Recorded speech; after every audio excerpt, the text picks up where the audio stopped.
Broadcasting live. It's America's longest running talk show on computers. It's Computer America, bringing you the biggest names in technology with guest interviews, new products, and your emails. Listen live at computeramerica.com on any device around the world. Email the show at live@computeramerica.com or find us on social media. Be sure to check out our website for contests, giveaways, show notes, live video stream, podcasts, and more. You're listening to Computer America.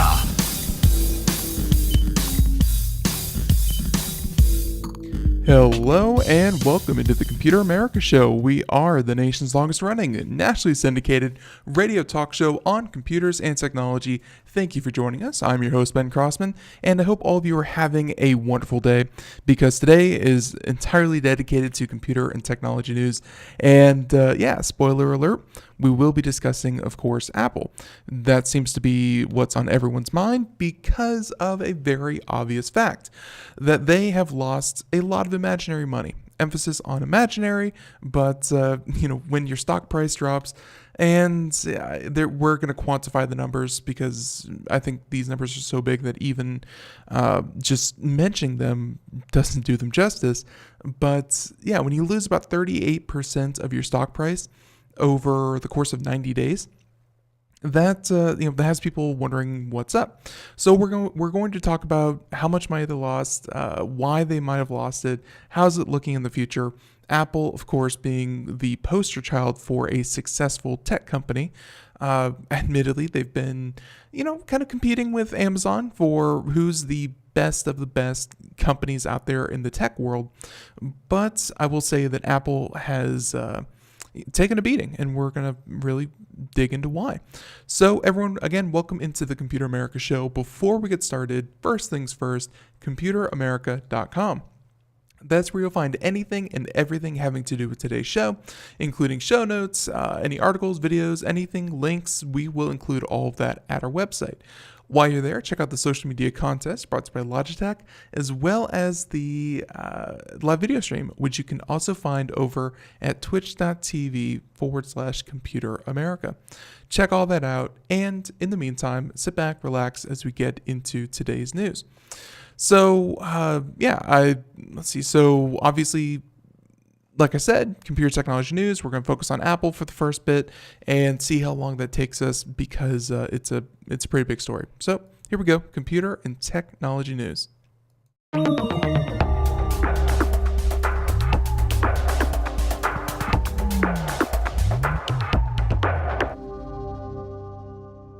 Okay, so yeah, lots and lots and lots of stories. Obviously, yesterday was a lot of fun with Mike Cermak, but we didn't get to everything that we wanted to talk about. So we have some build up, and just by the very fact that hey, it's really ramping up with getting so close to CES.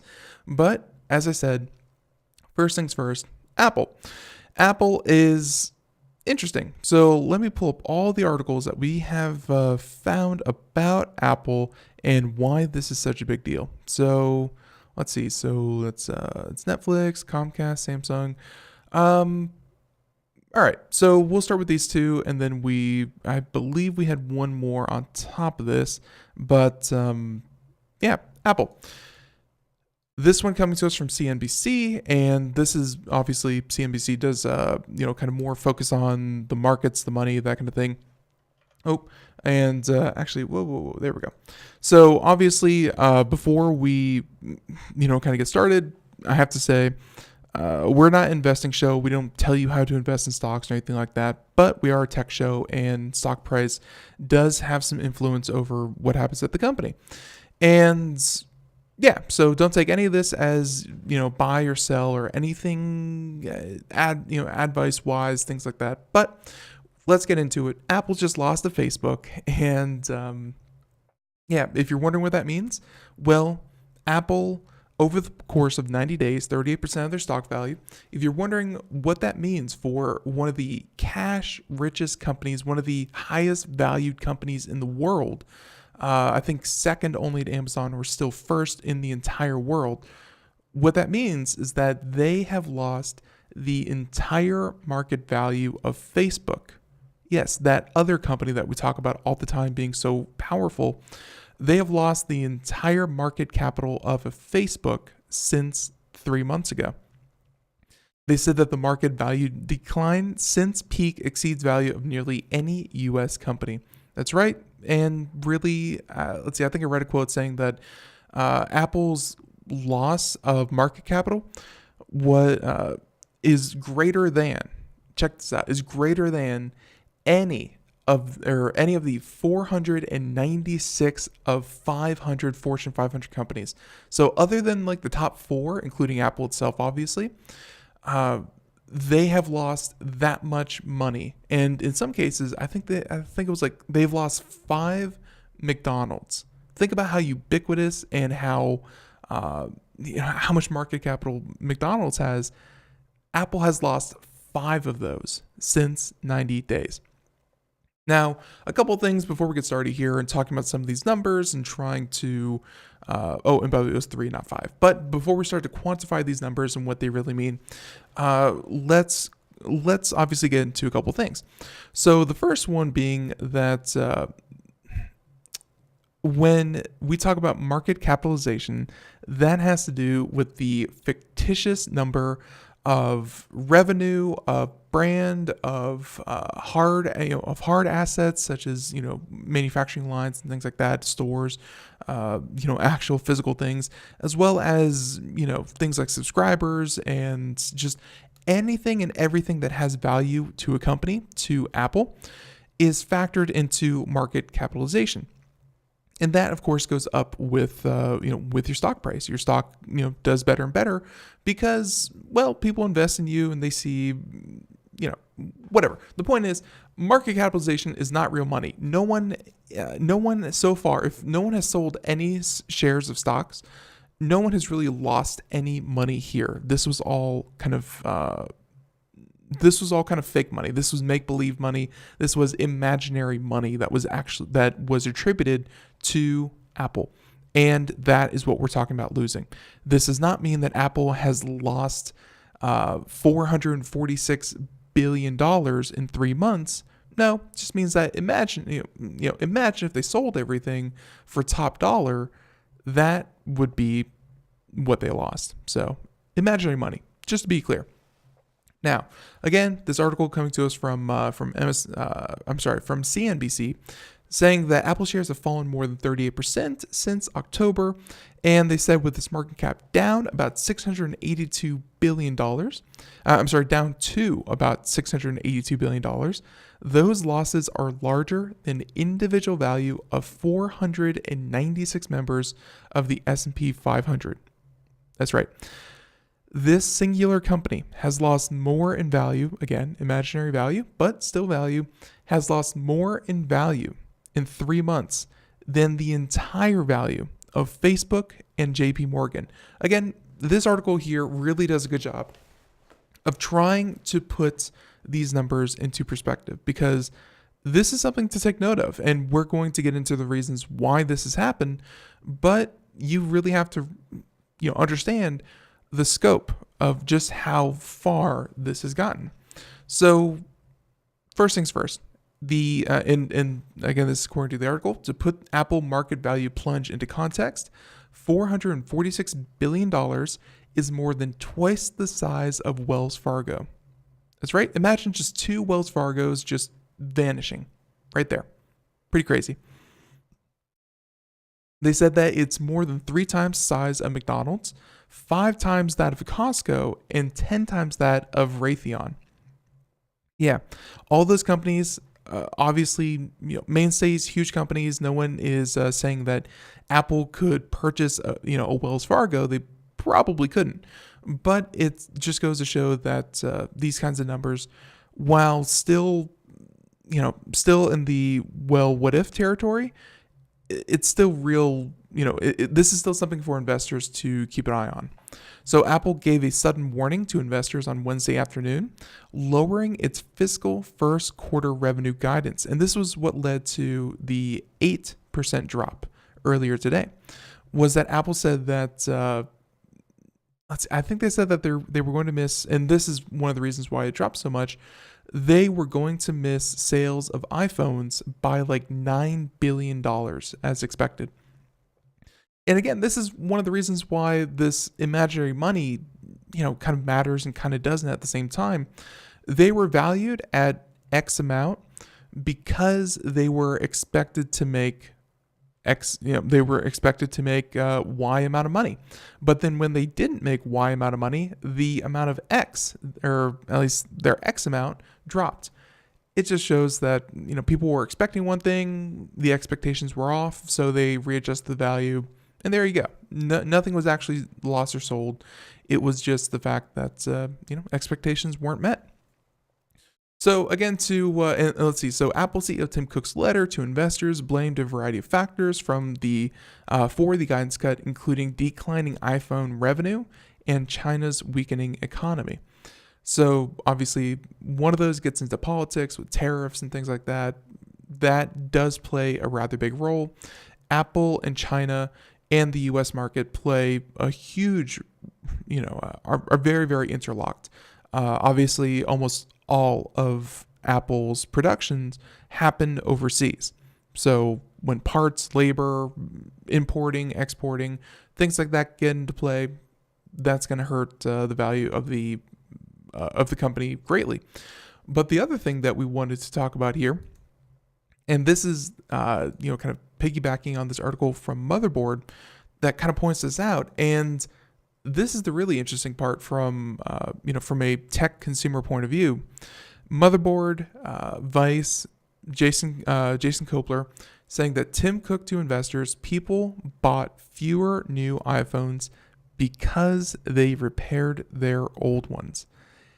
Yes, and the byline really says it well. Apple finally says that repair hurts its bottom line, which makes perfect sense. And this was an article that came out yesterday, but it's it's pretty obvious.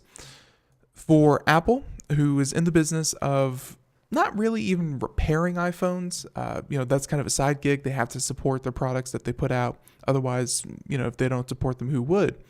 But, and of course, there's a whole, third-party market for iPhone repairs that they're trying to stamp out. But repairing Apple products is not Apple's bread and butter. What really makes them money is everything from their online subscription-based services, and we have another story about that, to actually selling you the hardware itself and just getting you into the ecosystem. So repairing is just something that they do because, people don't want to immediately throw away their huge investment. And I say huge investment because we've gotten to the point where iPhones at the top end can run you as much as a MacBook. It can be $1,400 for the latest iPhone with all the bells and whistles. That, to Apple, they would prefer you to throw away your iPhone every single cycle and buy a new iPhone. That is what makes Apple the most money. Now, here's the problem. When people spend $1,400, $1,100, $900 on a phone, turns out that they actually want to get their perceived money's worth. And the old model of maybe a $700 iPhone, $500 iPhone lasting you 2 years, I guess people were willing to swing that. They were willing to say, okay, the improvements on the 2-year cycle are so great, and I am only in this for $700 that I can conceive myself purchasing a new iPhone. That's what used to happen. Now we have reached into the territory of a $1,400 phone and the next phone that comes out, even though they try to market it as best they can. And trust me, no one is better at marketing than Apple. Even though Apple tries to market the latest iPhone the best they can, when it comes right down to it, your iPhone 8 does pretty much what an iPhone 10 will do, and your iPhone 10 will pretty much do what your iPhone 10X will do, or 10XS, whatever it's called, whatever the latest one is. It will do the exact same thing, just 10% slower. And that 10%, I'm living proof of this. I have an iPhone 7S or 7S Plus, whatever I have, and that alone, I never felt the need to upgrade to an 8, to a 10, to a 10S. It's still running great. It's still doing its thing, and obviously other people are doing that, and that's what this article is getting at. Is that people are buying phones, the upgrades are not that relevant, and people are rather than trading up or trading in for the newest phone, they are repairing and continuing to use their current phone. And that is one of the adjustments that Tim Cook had to explain to investors, that repairs are hurting their business. Yeah, good for consumers. It means that you're getting more life out of a product that you have purchased. Something that was traditionally going to be a 2-year investment turns into a 3-year, turns into a 4-year, and great for the consumer, bad for the bottom line.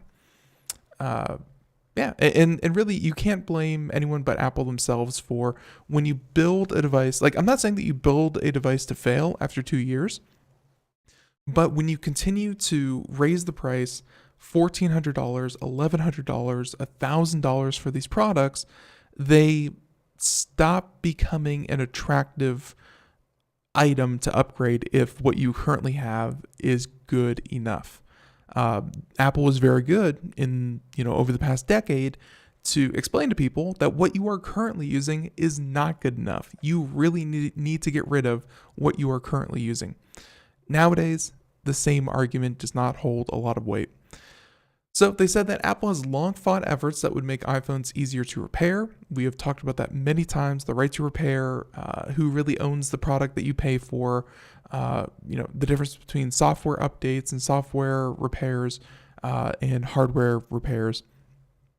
Long story short, the article goes into a number of different sources, pointing to Apple, kind of shutting down the replacement industry. But they said that as the announcement event for the iPhone XS, Apple said that keeping your old iPhone is the best thing for the planet. But the fact remains that selling new iPhones is the best for Apple's bottom line. And that's why many people suspect that the Throttlegate, and Throttlegate, I believe, is talking about the incident where Apple was throttling the performance of phones without telling people, so that they, depending on which side of the conspiracy you fall on, either one side, Apple was throttling people's old phones so that they could continue to use current operating systems without crashing, or the other side, where if you are angry at Apple, you say they were throttling the operating system, they were throttling your phone artificially so that you would feel like your phone was slowing down and be more enticed to upgrade so that you wouldn't be using this dinky phone. Not getting into that, but anyways, that's one of the things that the article points to that maybe potentially shows Apple is trying to prop up its business model through maybe not so clear business practices. And they said that Apple has never clearly articulated why it doesn't want people to fix their old iPhones or to have independent experts repair them. It has previously said that iPhones are too complex for users to repair, even though replacing a battery is pretty easy and is done by the average user all the time. I have replaced a number of iPhone batteries, of iPhone screens, things like that. Once you get it open and get it in there, it's intricate, and trust me, Apple does very good engineering their products, but it's not alien technology. There are ribbon cables, there are little connectors and tabs and things that you pop off and replace and line up and orient. I mean, it's not impossible. So for Apple to say that, that's a whole conversation we've had before. But I will say that this does make a lot of sense. Apple's not in the business of repairing your phone. They're in the business of selling you a new phone, even if your current phone is running okie dokie. So let's see. But the fact that repair hurts Apple's bottom line came out in Tim Cook's official communication with shareholders, who he is legally obligated to tell the truth to. Obviously, people gave you money. Yeah, they want the truth. They have a quote here from Tim Cook's letter saying that, quote, while macroeconomic challenges in some markets were a key contributor to this trend, which is of lower iPhone sales, we believe that there are other factors broadly impacting our iPhone performance, including customers adapting to a world with fewer carrier subsidies, U.S. dollar strength related price increases, and some customers taking advantage of significantly reduced price for iPhone battery replacements. And he mentioned that also, hey, China's not buying as many as well. So, hey, not to turn this into a right to repair speech, but rather to focus this on the fact that Apple's, again, stock price has fallen very much, 40% in the past 3 months. And wondering why that is, this could be one of them. Yes, there could be other factors at play, including tariffs and, the fact that people are repairing their iPhones and whatnot. And actually, there's another article here that we're going to talk about, again, because, hey, why not lump all the Apple stuff together? And I'm sure this kind of thing didn't help as well. Apple's market is changing. And while I fully expect Apple to be able to navigate this, it doesn't mean that, sudden shocks don't happen. And one of them comes from Netflix.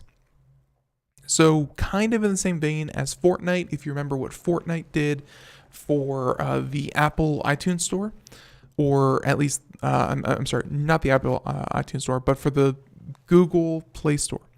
They completely went a different direction than the App Store, which is very interesting for an app, because if you think about apps, where do you buy them? You buy them from the App Store.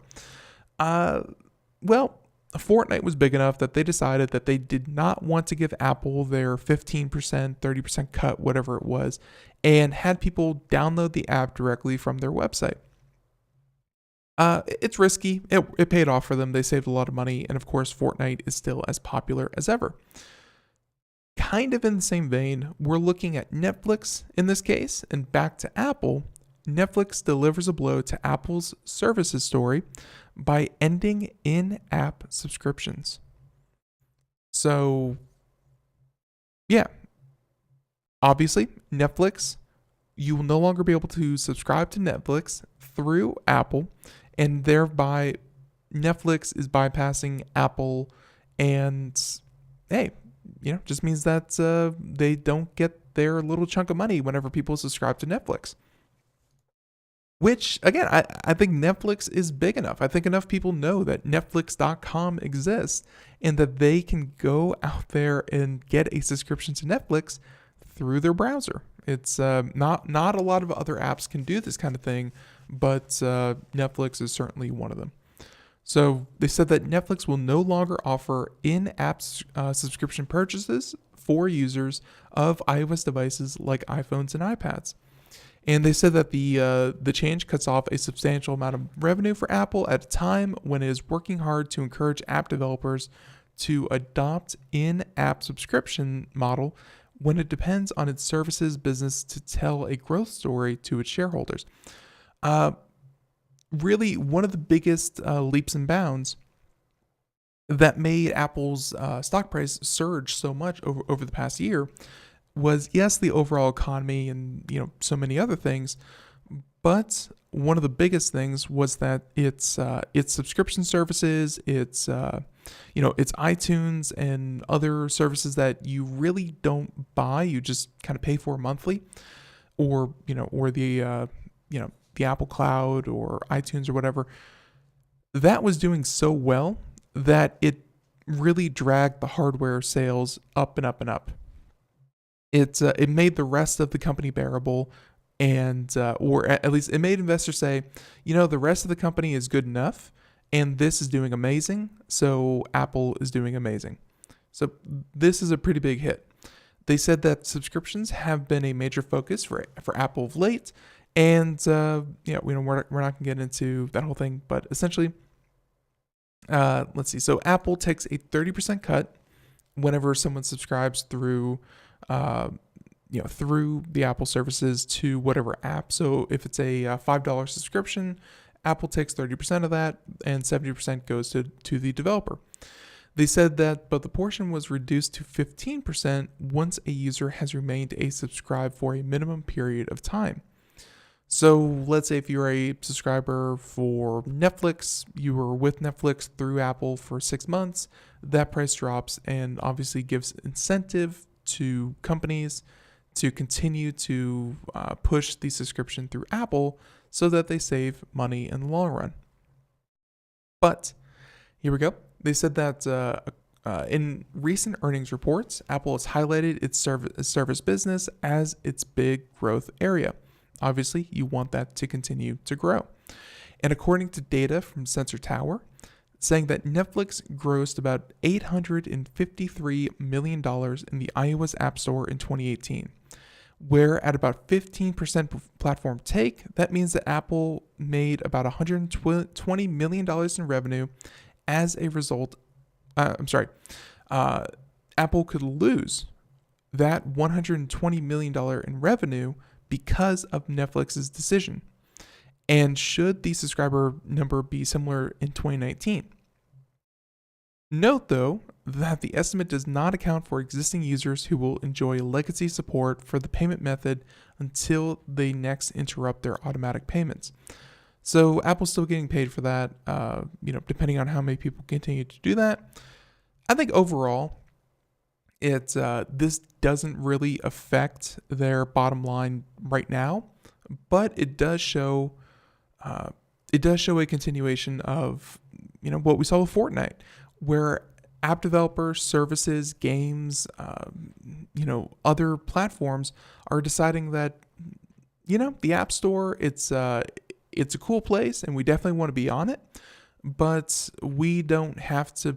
If we're big enough, we don't have to pay like every other Joe Schmo. And Netflix seems to be kind of okay with burdening. And I say burdening because, being able to pay for things in-app, if you download the app and you potentially want to use the app, then I would assume that you would want to be able to pay for the service through the app. Netflix is adding one more hurdle, but at the same time, Netflix is big enough and they've seen enough growth that I guess they're okay with throwing up a couple of walls if it means that they save themselves a couple $100 million. So there you have that one. Very, very interesting. I think all that together and to so to wrap this up before our break, Apple lost about 38% of their stock price. Or at least stock price, market capitalization. This is not the end of the world for Apple. This does not mean that Apple needs to completely lose its cool. But it does show that what used to work for Apple may not be working anymore. It's an indication that it's time to steer things in a different direction. They have to start to turn the ship. And hey, Apple knows that the 2-year upgrade cycle for phones is no longer a thing. They know that their complete control over the Apple App Store is not absolute.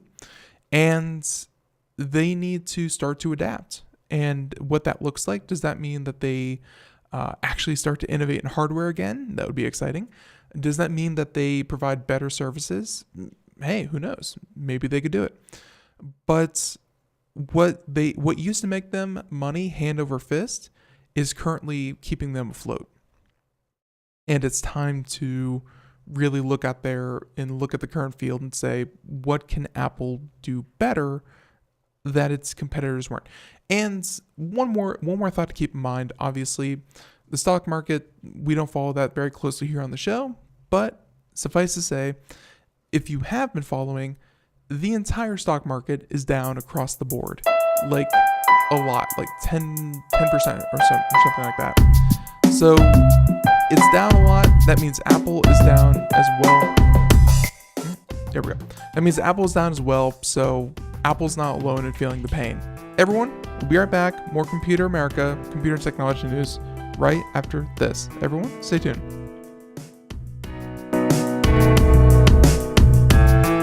Greece is cheap. But the airfare costs a fortune. Paris? Not much closer, and again, airfare... What about Puerto Vallarta? Let's face it, flying anywhere is just too expensive. Wait, what's this? Low-cost airlines. With one call to low-cost airlines, you'll drastically slash your travel costs. We're talking insanely low airline prices to any of your favorite destinations. Where would you like to go? London, Rome, Costa Rica, Australia? Wow, that's cheap. So why wait? Call now to learn how crazy cheap it is to fly anywhere in the U.S. or international. Our prices are so low, we can't publish them. The only way to get them is to call to instantly hear the most amazing best deals on airline travel. It's that easy. So call now and start packing. 800-215-4461. 800-215-4461. 800-215-4461. That's 800-215-4461.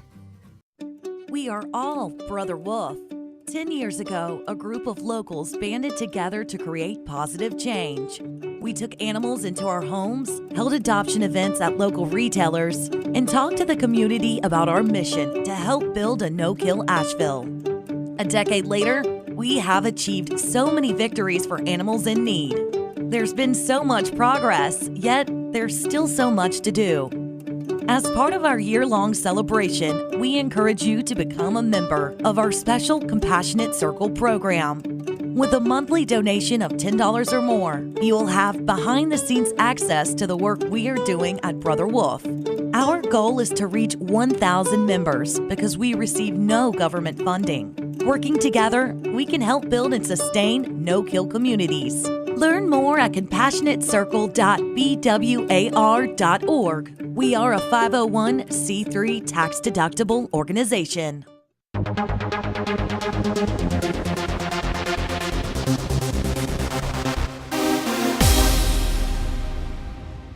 And welcome back to the Computer America Show. It is 32 minutes past the hour as we continue on here. And everyone, welcome back to the show. So really looking forward to continuing on with computer and technology news. If you missed any part of it so far, you can, of course, check out the podcast wherever podcasts are heard. Whatever podcast is, wherever podcasts are heard, you can, of course, check out Computer America, punch in the name, it'll pop right up. You'll be good to go. Also, full list at our website. So yeah, so the first half hour was all about Apple and its woes and what needs to change there. What's happening with Apple is interesting.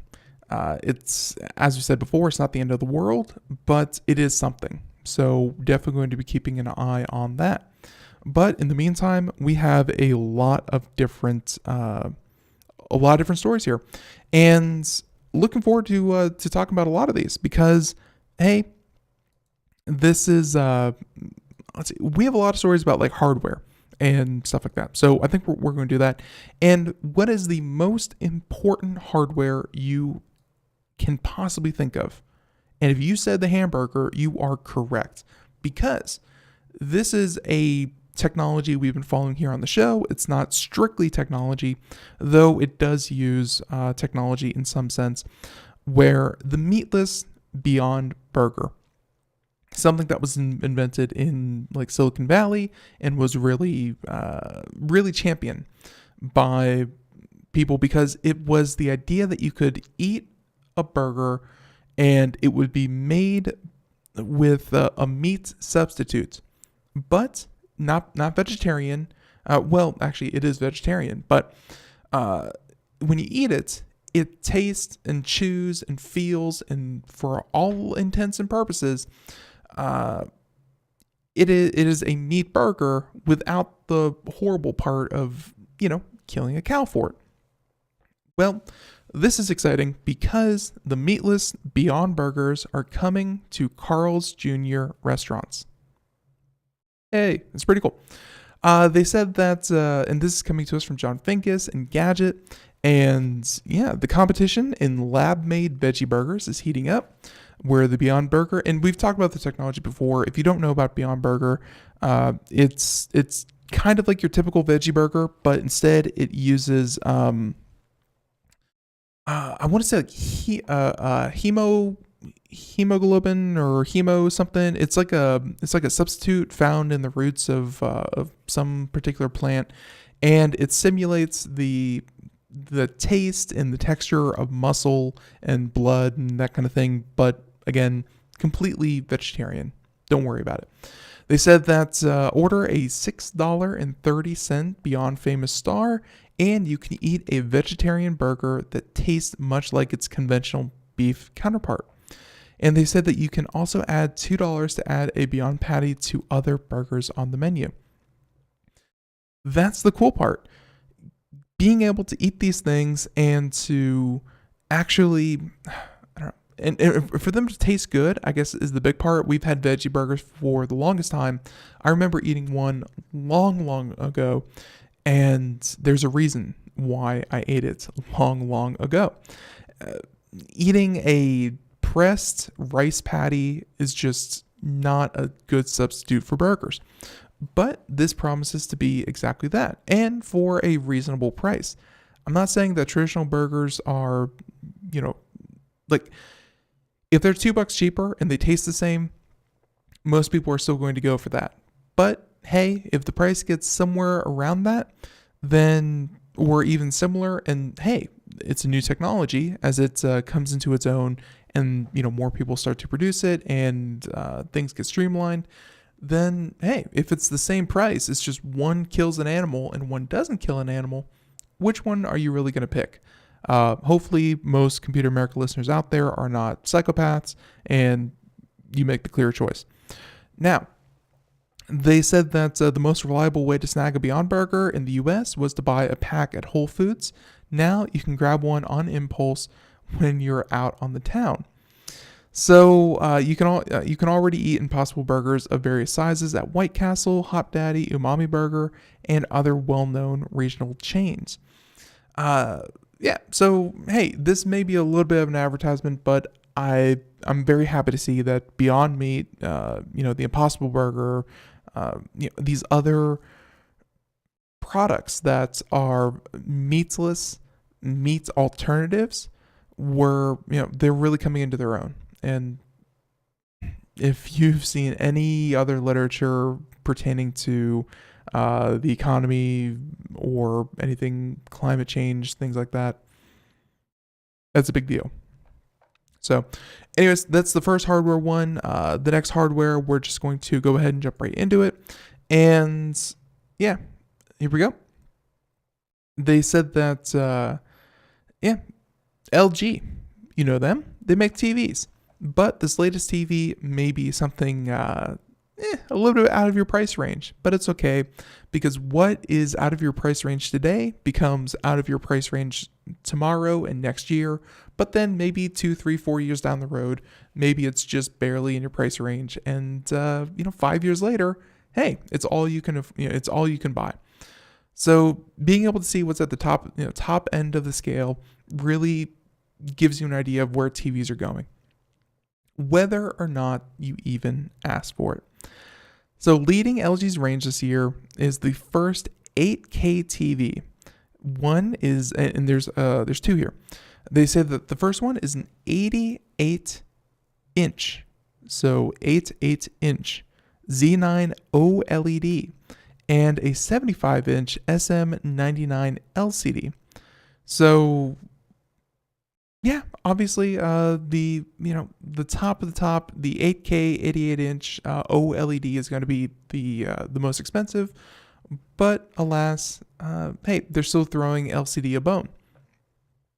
They said that it boasts 4 times the resolution of current 4K TVs, or 16 times that of a full HD. So what resolution means, and resolution as opposed to viewing area, like size, like 88-inch or something like that. Like you can have a 27-inch monitor that is 5K. I'm pretty sure most Apple Retina display monitors are like a 5K resolution, and that has to do with pixel density and pixel dimension. So if your monitor says it's 1080p, which is 1920 by 1080, then you go up to 4K. That means that those are like 3820 by 2140 or something like that. Essentially, take your 1080p monitor, put it in the upper left, upper right, bottom left, bottom right. That makes up your new resolution 4K. It could be the same size. Both could be 27-inch screens. It's just that the pixel density of one is going to be severely greater than the other. And of course, when you blow that up to 88 inches, let's say if you have a standard 1080p resolution 88-inch, you're going to be able to get right up on that thing, and you're going to be able to pick out the pixels. You're going to be able to see those pixels as you get larger and larger on the scale. But when it comes to 88-inch, let's be honest, 4K would probably do you just about right. You could still just barely pick out the pixels, but at the same time, if you're standing back any reasonable distance, it's not going to look bad. 8K, you're going to be able to get right up on that thing and probably barely to never see a pixel, which is good, which is what you want. You want that fidelity. So the entire flagship lineup also natively supports Alexa. And they say here, in addition to Google Assistant. So if you're hoping to get away with digital assistants, they seem to be invading everything. At least on the high end. It just means that if you are willing to spend, let's see, I don't think they have prices, just my own professional opinion. Wait, I take it back. Let's see, LG is yet to detail just how much the flagship lineup of TVs will cost, but we know they won't come cheap. For example, the 77-inch model for the company's W7 OLED cost $15,000. So if their 77-inch last year model cost $15,000, then their 88-inch, you're probably looking at $18,000 to $20,000 depending on markup. You're looking at another couple thousand for the for the pleasure of having the larger screen. So if you're paying $18,000, $20,000 for a TV, I guess LG is figuring, hey, why not? Why the heck not roll a Google digital assistant or an Alexa assistant? In total, LG has 6 different TVs. Not going to get into all those, but did want to highlight a couple more things, including the fact that it comes with HDMI 2.1. We talked with HDMI, it's been about a year now. Last year, at the beginning of the year, talking about the improvements for HDMI 2.1, where HDMI 2.0 wasn't really ready for primetime 4K television. So if you have a 4K TV and an HD, which is equipped with an HDMI 2.0 cable, it's not going to give you true 4K definition, because it just doesn't have the throughput for data to be able to tell all the pixels what to display and when. So 2.1, that's going to give you all of the data flow rate that you need to get that, to get the most out of your screen. So that's very cool to see. 100 frame rates up to 120 FPS, not 144, but pretty good. And variable refresh rate, blah, blah, blah. Essentially, it's a darn good TV. It's a darn good TV, and to everyone, I think that this is going to be out of your price range. But hey, that's what technology and showing off at CES for these kinds of things. That's what they do. It shows that, hey, here's the future of TV. You can't afford it, but here's what's coming. And 88-inch OLED, 8K high definition, high definition range, and pretty cool. So there's one piece of hardware, Meatless Burger, LG TV. Let's see. So let's do. All right, we're gonna do two more, and then a story, if we can fit it in. So two more pieces of hardware, and just mention this one real quick. This one doesn't count, but just real quick, Google may be working on a foldable Pixel phone. So Samsung, if you recall, not too long ago, came out and said, check out our foldable phone. It's something very different, very unique, and much like we predicted, if it was going to, if it was going to catch on, if this was something that people like, then that's probably the direction the rest of the market was going to go. Now, here's the thing. Feeding into this idea that Google could be making a foldable phone, and if you're watching the video portion, they have a diagram at what one of these things would look like. And one of the indications is that Android, primarily developed by Google, is going to have a native support. So you don't have to go outside of Android for your operating system if you design one of these, which is really taking a lot of the work out of building the hardware. But Android is coming with native support for foldable screens. And why would they go through all this trouble if just Samsung were building these things? Well, hey, it could be that Google themselves with the Pixel are looking into the same kind of technology. So could be that. All right, so that wasn't one of the hardware stories. One of the real hardware stories, just real quick. Actually, we could probably run through all these real quick. This next one. So with the iPhone X came the notch. You had these weird little, I think people call them like Mickey Mouse ears on the display. Essentially, your phone screen had these two notches at the top. And even though a lot of other companies could have gotten away with not including the notches, the notch became the trend. It became the thing that everyone wanted to imitate because Apple drove the interest for it. Well, maybe it's time for Samsung to take a crack at this, and they will be introducing, or at least this is a leak, so rumor, spoiler alert, they will be introducing a pin or a hole punch display. So much like if you took your hole puncher, for paper, you remember those things, put it on the upper left-hand corner of the Samsung Galaxy S10, and you punch the hole right through the upper left corner, that is now your camera. And that is the entirety of the bezel. It's just that one small hole, and the rest of the face of the phone is a screen. And you can see the picture there, whether or not this is actually the case. But hey, this is a potential leak and what it could mean. So can't speak for anything else, for this next phone, but it could just be, and of course Samsung is also working on the foldable phones as well. But this just goes to show that, hey, if screen real estate matters to you, things are moving in the right direction.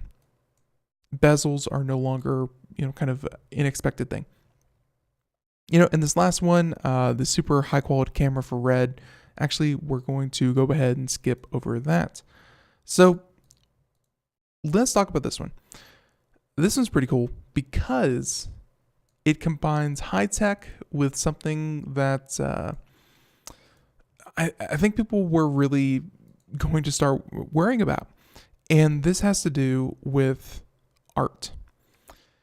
we can reproduce art like no one's business. We have the ability to, and I'm not just talking about training individuals to recreate classics.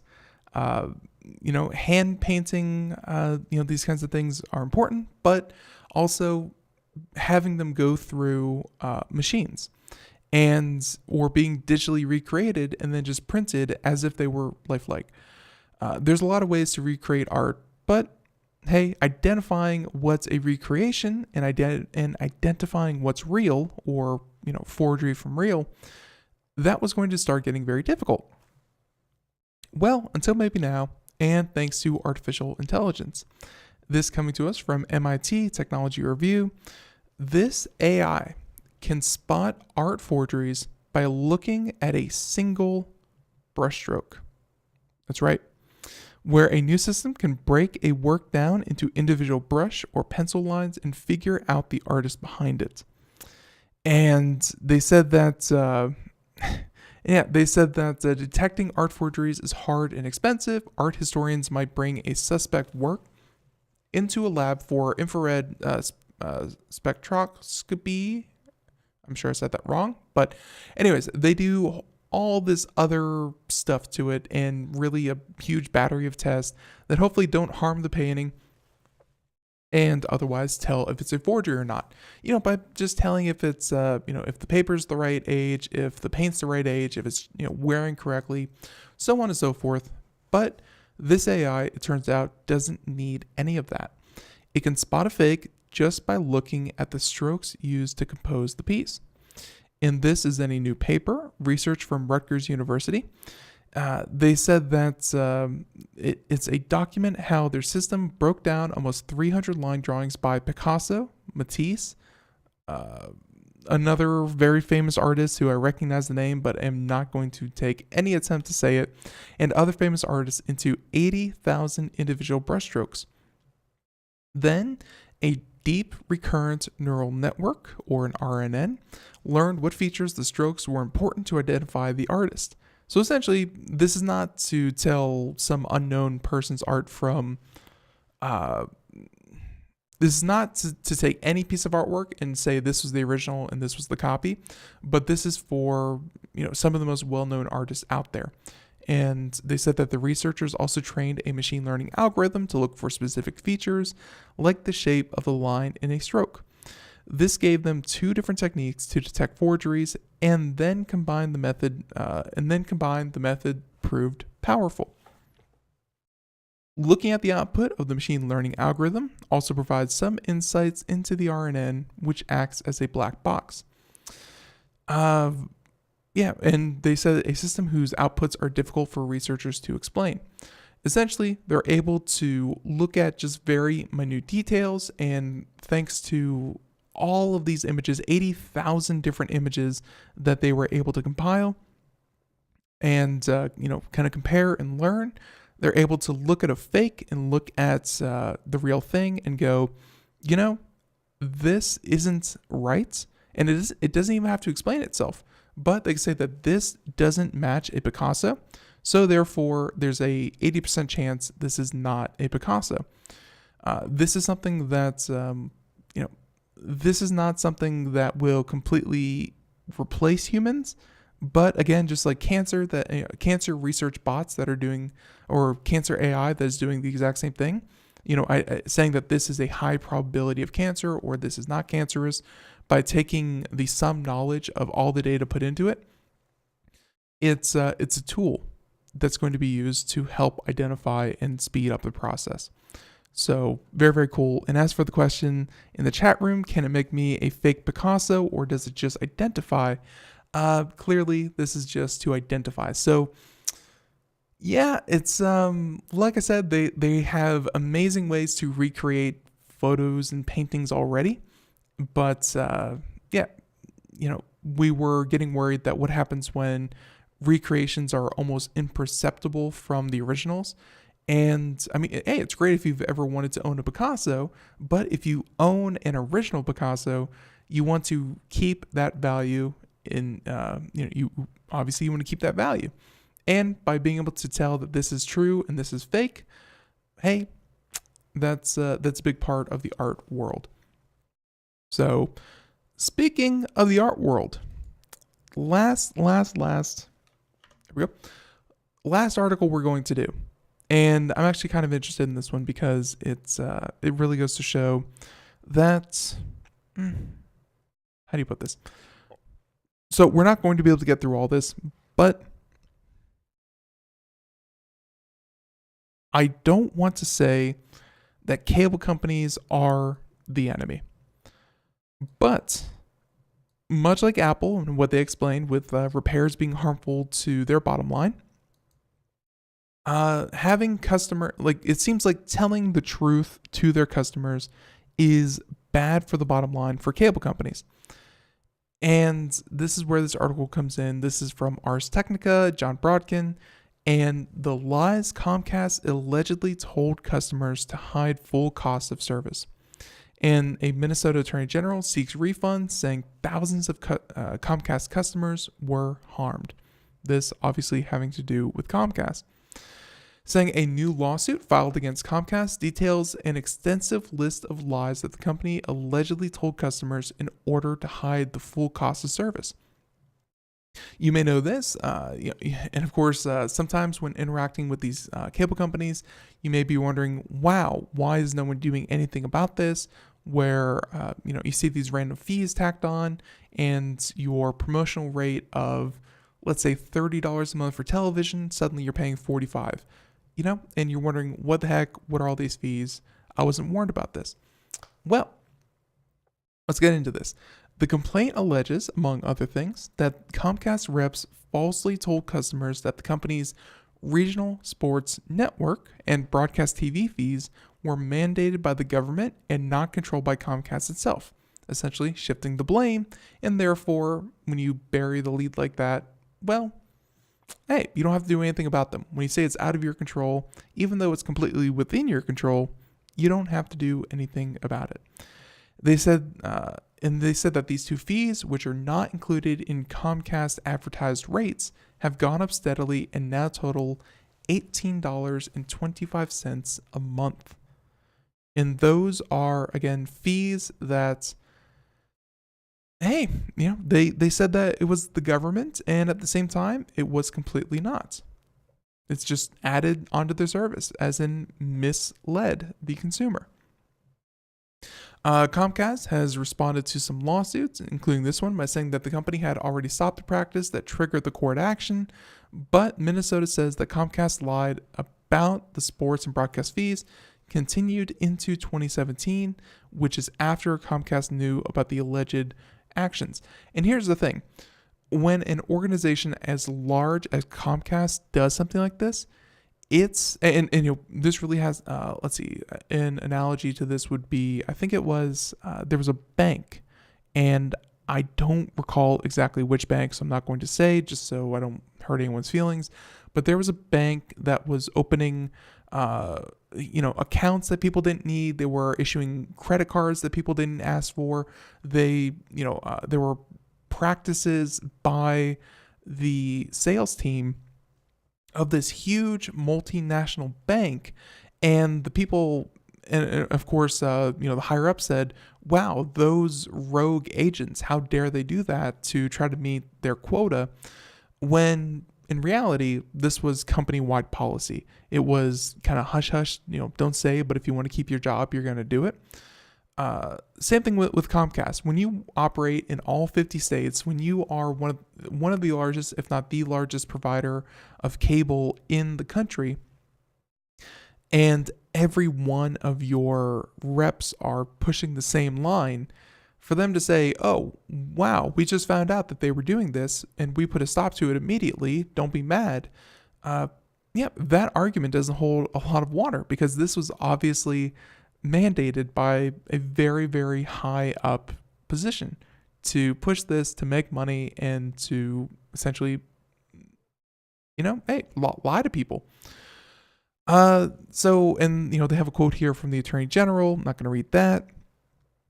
But let's see. So Comcast blames customer service reps, and they said that employees make mistakes. The Comcast spokesperson said, Let's turn that down just real quick.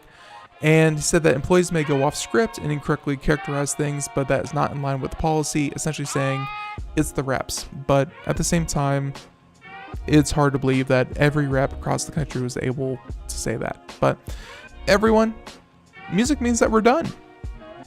This really flew on by, and I gotta say, it was a lot of fun to, do the show here with you today.